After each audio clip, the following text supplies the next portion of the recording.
Hey, I'm Pauline. Welcome back to Salmon 101.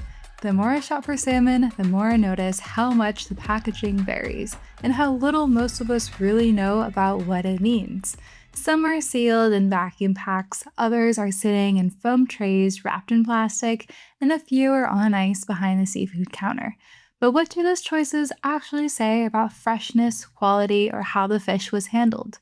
In this episode, we're peeling back the plastic, literally and figuratively, to break down what different types of packaging can and can't tell you and how to shop a little smarter next time you're in the seafood aisle. Today, we're talking about those foam tray packages. You know them: white styrofoam base, plastic wrap stretched tight over the top, neat little labels with weights and prices. They're everywhere now, taking up serious real estate in the seafood section. But what's actually happening inside that plastic wrap? Let's start with the basics. Foam and tray packaging is essentially about creating a controlled environment for the fish. The styrofoam provides insulation, the plastic creates a barrier, and the whole system is designed to maintain quality from the packaging facility to your kitchen. From a convenience standpoint, foam trays are hard to beat. Pre-portioned sizes, clear pricing, no waiting, no interaction required. You can meal plan around exact weights, which is useful if you're cooking for specific numbers of people or following recipes.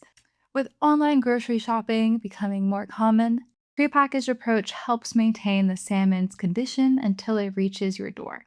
The labeling is where things get really interesting. These packages can tell you a lot: processing date, expiration date, or origin information, sometimes even sustainability certifications and nutritional details. It's standardized information that doesn't depend on whether the person behind the seafood counter knows the details or feels like sharing them. So having that expiration date handy is key if you want to be informed about what you're eating and where it comes from. And that plastic wrap on the salmon, well, it's doing more than just keeping things tidy in there. It acts as a barrier against cross-contamination, blocks out air to slow down oxidation, which keeps the color and texture looking fresh, and limits how many hands or bacteria come in contact with the fish. So in short, less mess, longer freshness, and a lower risk of getting anything you didn't order with your dinner. But there are some things to consider on this flip side. The environmental impact is significant. Obviously, here's the problem. Most foam trays and plastic wrap can't go in your regular recycling bin. Both materials contribute to the plastic waste and environmental pollution. And with growing concerns over single-use plastics, there's increasing pressure on retailers to find more sustainable alternatives. And while that plastic wrap does help with freshness, it can also backfire. You've probably noticed condensation inside some packages. That foggy look, ring a bell?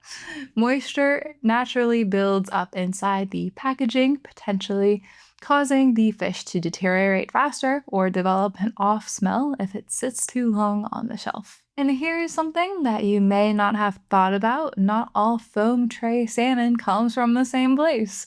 Some are packed at large controlled processing facilities with strict hygiene standards. Others, well, they're wrapped up in the back of your grocery store, maybe even using the same fish you see out on the ice.